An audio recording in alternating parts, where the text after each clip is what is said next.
sob, masih bersama gua Wontek. Udah lama kita nggak bahas masalah kamera ya. Jadi kali ini gua akan tes kamera pada Poco F3 dengan Gcam versi terbarunya ya, yaitu versi 8.2. Dari video yang kemarin itu di versi 8.1 itu dia sudah cukup lumayan ya, bagus. Jadi di sini gua akan coba dengan versi terbarunya. Di video sebelumnya juga gua sudah tes Gcam dari Leica ya, dari Leica juga dari Gcam Nikita juga. Oke, kali ini gua akan coba tes Gcam kembali dengan versi Nikita yang terbaru. Apakah hasilnya akan bagus ya? Gcam versi terbaru ini hanya gua coba baru di Poco F3 ya. Jadi gue belum tahu di smartphone lain apakah sudah support apa belum ya. Jadi di sini ultra wide terus zoomnya dia juga sudah support ya. Jadi nanti kita akan coba lihat ya hasilnya seperti apa. Nanti gua sertakan link downloadnya di deskripsi ya. Dan di sini juga config dari Gcam Nikita versi 8.2 ini dia sudah ada untuk Poco F3-nya ya. Oke, kalau bila lo download nanti gua sertakan di deskripsi. Oke, mungkin kita akan coba ya cara pemasangan Gcam-nya dan config-nya.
Oke sob, itulah cara pemasangan Gcam ya, cara install Gcam dan juga pemasangan config-nya ya. Oke, mungkin kita langsung saja ke tes kameranya ya. Dan gue juga akan coba di dalam ruangan ini dan di luar ruangan. Apakah hasilnya akan lebih bagus dari versi Nikita sebelumnya ya? Oke, mungkin kita langsung tes ke kameranya.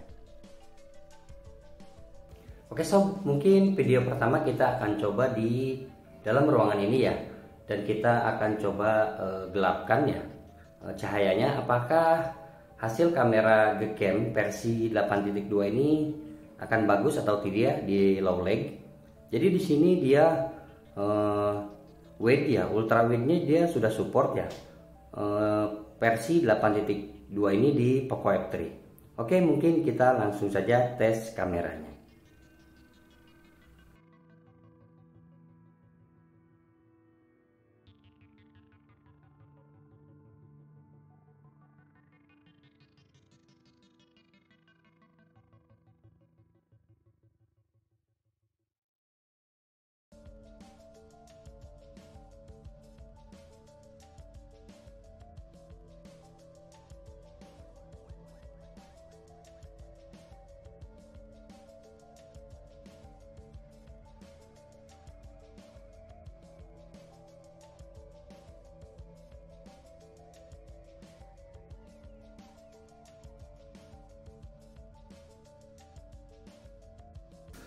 Oke sob, sekarang gue udah di luar ruangan ya. Jadi sekarang gue akan coba ngambil pada malam hari ya. Apakah dia hasilnya akan bagus ya? Di sini gue akan coba mode biasa dan juga mode ultrawide ya. Oke, mungkin kita lihat hasilnya seperti apa.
Oke sob, itulah hasil kamera dari Gcam ya 8.2. Hasilnya cukup lumayan bagus ya, walaupun dia tidak begitu terang dengan versi sebelumnya. Tetapi menurut gua ini detailnya lebih kena sekali ya. Jadi detailnya lebih bagus dari Nikita versi sebelumnya. Oke, mungkin hanya itu ya sob ya. Video Gcam dari gua, semoga bermanfaat. Kalau emang kalian ada pertanyaan, kalian boleh komen di bawah. Kontak undur diri, sampai bertemu di video selanjutnya.